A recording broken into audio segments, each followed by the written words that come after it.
You can tell yourself they're just having a bad day, that maybe it's hormones, school stress, growing pains, normal stuff. You can tell yourself not to overthink, not to hover. But when you walk past your daughter's room and hear her crying, not the loud, dramatic kind, but the quiet, held-in kind that sounds like something is breaking, something inside you shifts, and suddenly, every fiber of you wants to fix it. It was a Wednesday afternoon. The sun was coming through the hallway window, hitting that perfect spot on the hardwood floor. Everything felt normal, familiar, safe. And then I heard it, soft, choked, a sound I knew instantly, my daughter holding back tears. I froze. Sophia had left her bedroom door slightly open. A crack, just enough. She was lying on her side, facing the wall, hugging her pillow like it could keep her together.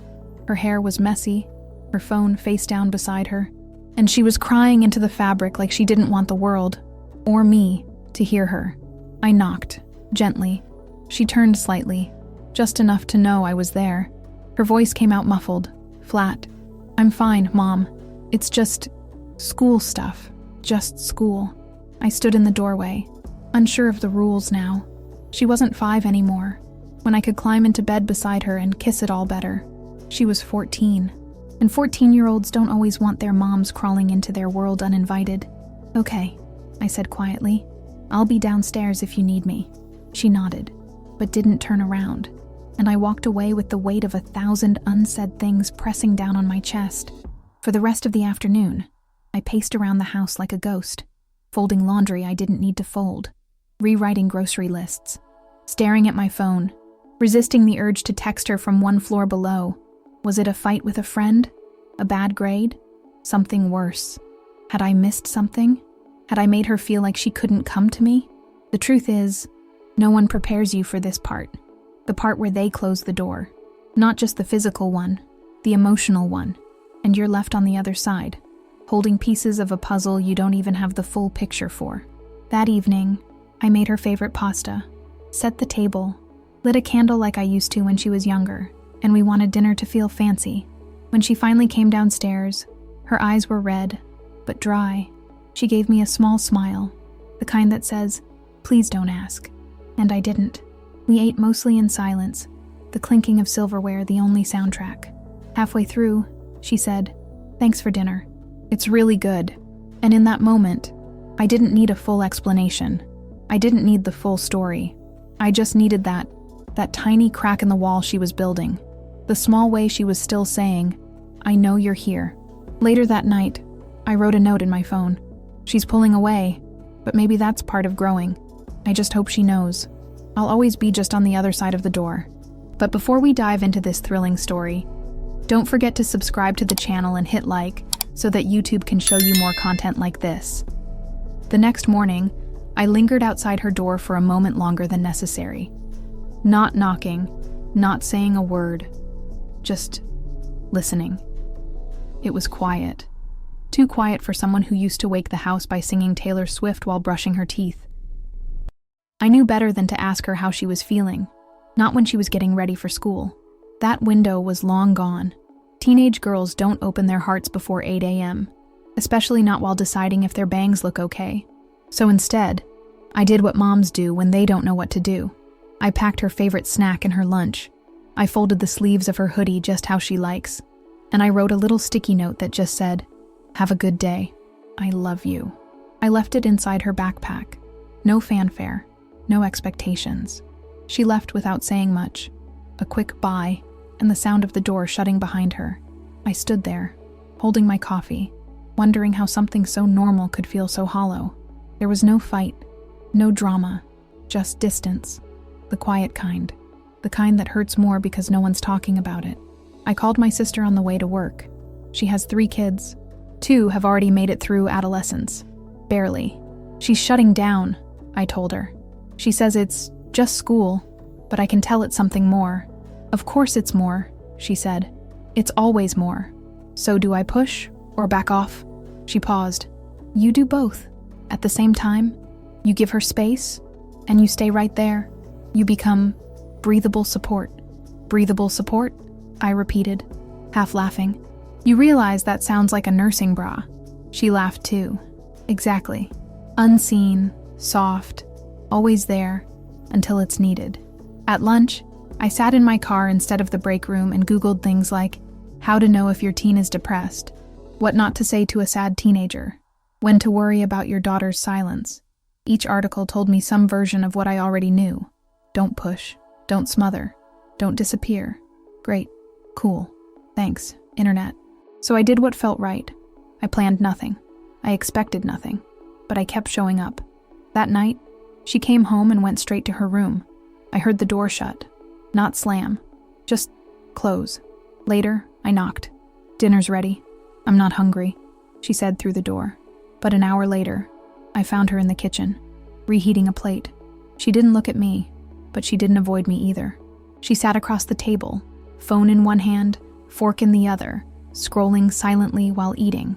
And then, quietly, she said, "The pasta yesterday was really good." I nodded. "Thanks. You okay?" She shrugged, which is teen code for, I want to say yes, but I also want you to notice that I'm not. We didn't talk more that night, but I left her door cracked open when I walked past, not as a signal to invade, but as a reminder, I'm here when you're ready.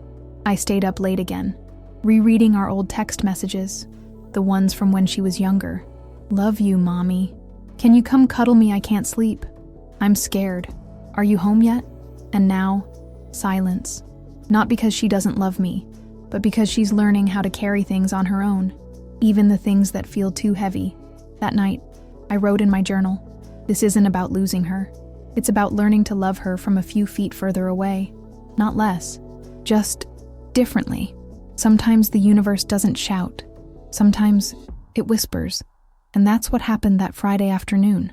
A whisper I didn't ask for, but one I couldn't ignore. Sophia had left her backpack on the kitchen floor. Normally, that would have annoyed me. We've had the "this is not your bedroom" conversation more than once. But that day, I just stepped over it until something slipped out. A small folded paper. Nothing dramatic. Not a diary page or a secret letter. Just a torn-out corner of a notebook, scribbled with messy handwriting and highlighter marks. I bent down and picked it up, thinking it might be homework or a note to a friend. But then I saw the words, 7 of them. I don't feel like I'm enough anymore. That was it. No name, no context, just that sentence, in my daughter's handwriting. And suddenly, the air in the room changed. I sat at the kitchen table with the note in my hand, my heart pounding. It felt like I was holding something sacred and broken, something I was never meant to see, but now couldn't ignore. Was it part of a journal entry? A school exercise? A note to a friend she didn't send? Or was it just a private truth she let slip onto paper because she didn't know what else to do with it? I didn't know, but I knew one thing with absolute certainty. My daughter was hurting, and she didn't know how to tell me. For a moment, I froze. Then I panicked. My brain spiraled through every possibility. Is someone bullying her? Is this about social media? A boy? A grade? Is it something worse? And then came the part that hit the hardest. Did she feel like she couldn't talk to me? That night, I made dinner again. Chicken tacos, her favorite. I set the table quietly, trying to decide whether to bring it up, trying to figure out if confronting her would feel like betrayal or rescue. When she sat down, her face looked calmer than earlier in the week, still guarded, but not closed off. We ate mostly in silence, until I said gently, "Sophia, can I ask you something?" She looked up. "Okay." I found a note, just a sentence. It wasn't on purpose. It fell out of your backpack. Her eyes widened, not with fear, but with something else. Vulnerability. I didn't wait for her to deny it. I just want to say, if you ever feel like you're not enough, for anything, for anyone, that's not the truth. She blinked fast, put her fork down, but didn't speak. I continued, slower now. You don't have to explain. You don't have to tell me everything right now. But please don't carry that feeling alone. There was a long pause, and then she whispered, "It wasn't supposed to be a big deal." My throat tightened. "But it is," I said softly, "because you are." She didn't cry, neither did I. But in that moment, the weight between us shifted, a little lighter, a little clearer, like maybe the door had opened a crack again. Later, I went to my bedroom and pulled out the note. I didn't throw it away. I placed it in my drawer, under a stack of books, not as a reminder of her pain, but as proof that sometimes, even when your child doesn't have the words, they're still speaking, and your job is to listen anyway. After I found the note, things didn't magically get better. There wasn't a dramatic turning point, no tearful heart-to-heart, no hug that fixed everything. What happened was slower, softer, quieter. Sophia didn't bring it up again. Neither did I. But something in the air between us had changed. A kind of permission. Permission to not be okay. Permission to not pretend. It started that weekend. Saturday morning, I was cleaning up breakfast when I heard her in the hallway, hovering. The kind of teenage presence that means they're not ready to talk, but they don't want to be alone either. I didn't say anything. I just asked, "Want to help me make banana bread?"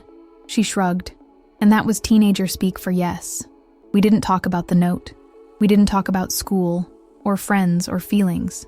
We just measured flour, cracked eggs, argued over whether just a pinch of cinnamon meant a big pinch or a small one.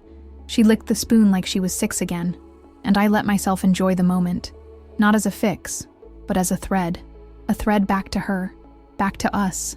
After we put the loaf in the oven, she sat on the counter and asked, "Did you ever feel like you didn't fit anywhere?" My heart skipped. I turned off the timer, leaned on the kitchen island, and answered honestly, "All the time." She looked surprised. Even now, especially now. She gave a tiny smile. "At least you have good banana bread." I smiled back. "Survival tool of champions," I said. That night, I walked past her room and found the door cracked open again. Not by accident, but by choice. She was sitting on the floor, headphones on, sketching in her notebook. I didn't interrupt, just peeked in and said, "I'm heading to bed." She looked up. "Night, Mom." Her voice was soft, not guarded, not hiding, just present. And in that moment, that was everything. Later, I lay in bed thinking about how easy it is to miss these things, to think we've lost them forever, when really, they're just waiting to be met where they are, not with speeches, not with panic, but with pancakes, banana bread, and patience. Before falling asleep, I wrote in my journal, "She doesn't need me to fix her. She just needs to know I won't walk away while she figures it out." And if you are enjoying the story, help us out by subscribing to the channel and giving a like. It started with a question, not from her, from me, but in my head. When did she stop liking what she saw? One afternoon, I passed by Sophia's room and saw her trying to take a selfie. Again, she was in front of the mirror, lips slightly parted, eyebrows raised just enough, head tilted. She took one, looked at it, deleted, took another, deleted again, over and over. I didn't say anything, just stood in the hallway, watching from a crack in the door. It wasn't vanity, it was something else, something heavier, like she was searching for a version of herself that she could finally accept, and not finding it. That night, she left her phone on the kitchen counter, unlocked. Not on purpose, I'm sure, but there it was. I didn't dig, I didn't scroll, but the last app open was Instagram. The last post she'd seen was a photo of a girl from school, filtered, perfect, captioned, "Not even trying today," and the last message she received, from a friend, "OMG, your skin looks so clear in that pic. What filter is that?" I closed the phone, and I sat down, because suddenly, the quiet things started to make sense. The way she looked in the mirror and frowned, the way she picked at her face even when it was clear, the way she asked if she could skip school photos this year, the way she tried on 4 outfits and still said, "Forget it." And the worst part, I remembered doing the same, before selfies, before filters, before likes were a form of currency. And if it was hard back then, what must it be like now? Later, she came into the kitchen to grab her phone. I was peeling carrots. She picked it up and glanced at me. "You didn't go through it, did you?" Her voice wasn't accusing, just tired. "No," I said truthfully, "but I saw what was open." She nodded, slowly, and then, without me asking, she said, "Sometimes I look at their pictures and I feel behind, like I missed the memo on how to be pretty." I stopped cutting, put the knife down, and said, "You don't need a memo. You're already everything." She didn't answer right away, just bit her lip, then whispered, I don't always believe that. So I did something I hadn't done in years. I walked over, put both hands on her cheeks, and made her look at me. Then borrow my eyes until you do, I said. She started to cry, just a little, and I didn't fix it. Didn't lecture, didn't panic. I just held her face and stayed right there. Because sometimes, the greatest thing you can give your daughter is not an answer, but a mirror that reflects the truth without distortion. That night, I caught her taking another selfie, but this time, she smiled, really smiled, and when I saw it later, no filter, just her, I smiled too. After our talk in the kitchen, something shifted, not dramatically, not overnight, but it was real. Sophia didn't suddenly become confident. She didn't start posting selfies without hesitation.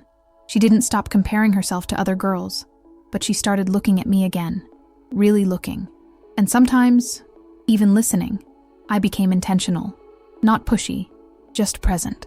I complimented things that had nothing to do with appearance, her humor, her creativity, her empathy.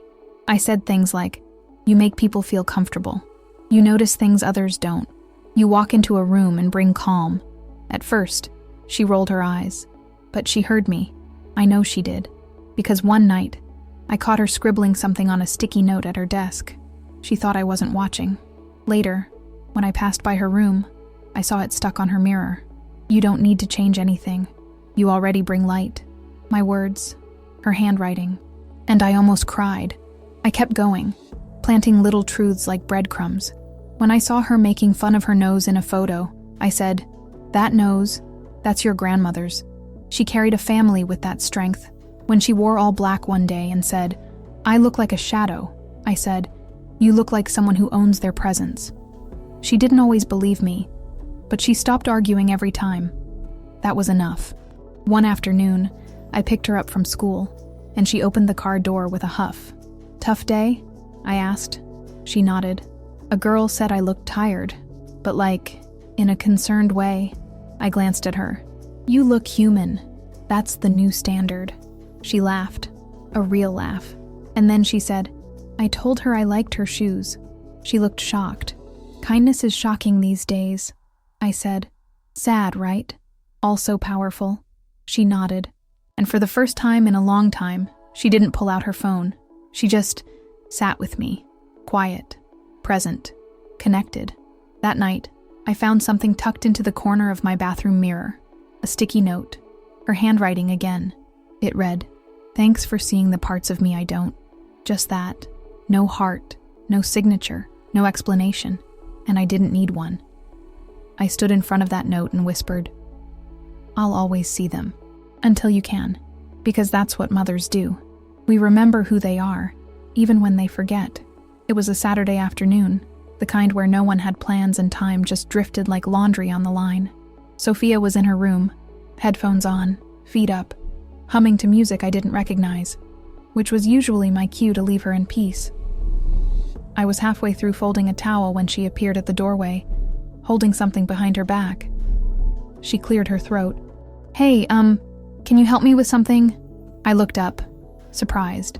"Sure. What's up?" She pulled out her phone and gave me a shy smile. "I need to take a picture for school, something like a self-portrait, but not super cheesy." I blinked. A photo of her, with my help. That was big, huge. "Okay," I said, keeping my tone casual, like my heart wasn't beating a little faster. We went outside. She stood near the tree in the backyard, one she used to climb barefoot when she was little. "Is this okay?" she asked, brushing her hair behind her ear. "Perfect," I said. I took a few shots. She looked at each one, deleted a few, kept one, and then, this was the part that broke me a little. She said, "Can you take one of us together?" I nearly dropped the phone. "You sure?" She nodded. "Yeah, you can be in it too. Just this once." We stood side by side. She leaned in slightly. I held the phone high and snapped. No filters, no staging, just us. Later, I saw it saved in her gallery. Not posted, not shared, just saved. And I knew that was enough. That evening, while I washed the dishes, she sat at the table finishing some homework. Suddenly, she looked up and said, "You're actually kind of cool sometimes." I turned, eyebrows raised. Did you hit your head? She grinned. Don't get used to it. I laughed. No promises. Before bed, she came into my room just to say goodnight. She used to do that all the time, but it had been months. Hey, she said, hand on the doorframe. I'm glad we talked the other day about the mirror stuff. I nodded, putting down my book. Me too. She hesitated, then added, I'm not totally okay yet, but I think I'm getting there. And I smiled. Take your time. I'm here. She didn't reply. She just came closer, kissed the top of my head, and walked away. And that's the thing about motherhood no one warns you about. Sometimes, the grand gestures never come, just tiny ones, quiet steps back toward each other. And if you blink, you might miss them. But if you're lucky, you won't. The house was quiet again, but this time, it didn't feel like silence. It felt like peace. It's strange how life doesn't announce its healing. It doesn't send fireworks. It doesn't deliver closure in a neat, tied-up bow. It just shifts, quietly, slowly, softly. And one day you look around and realize the air is different. I watched Sophia from the kitchen window that afternoon. She was outside, sitting under the tree, reading, not scrolling, not posing, not adjusting herself to fit into someone else's version of beauty, just being. And for the first time in a long while, I didn't feel the need to protect her. I just felt proud. Later, I found a sticky note in her room. It wasn't meant for me. It wasn't even hidden, just stuck on her mirror, among a few others she'd started collecting. It said, I don't have to look like her. I only have to like being me. I sat on her bed, read it again, and smiled through tears, because it was hers, her voice, her own truth, discovered, not given. And that's what mattered most. That night, we baked banana bread again. This time, she added chocolate chips, for fun. We didn't talk about anything heavy. We didn't need to. But before she went to bed, she hugged me, arms fully wrapped, no rush, and whispered, thanks for not giving up on me when I didn't even know what I needed. I held her tighter than usual. Always, I whispered back. Later, I sat on my bed with my journal and wrote the last note in the entry I'd been adding to for weeks. She didn't need me to have the answers. She needed me to wait until she was ready to ask the questions. She needed me to stay, even in the silence. And I did. No one tells you that parenting teenagers is the slowest goodbye, but it is. A series of little releases, of stepping back, inch by inch, and praying they remember you're still close. Sophia isn't that little girl who needed me to braid her hair or check under the bed for monsters. Now she needs me to believe in her when she doesn't, to reflect her worth back to her until she can hold the mirror up herself. And I will, every time, because even as she builds her world without me at the center, I'll always be her anchor. If you enjoyed the story, give it a like and subscribe to the channel to support us. We'd also love it if you left a comment telling us which city you're listening from and whether you identified with this mother in any way. Have you ever gone through something similar to this story? If you can, share it with another mother who might be needing this dose of affection and hope. You are very important to us, and we thank you for being part of this community of reflection and love. Thank you so much, and see you next time.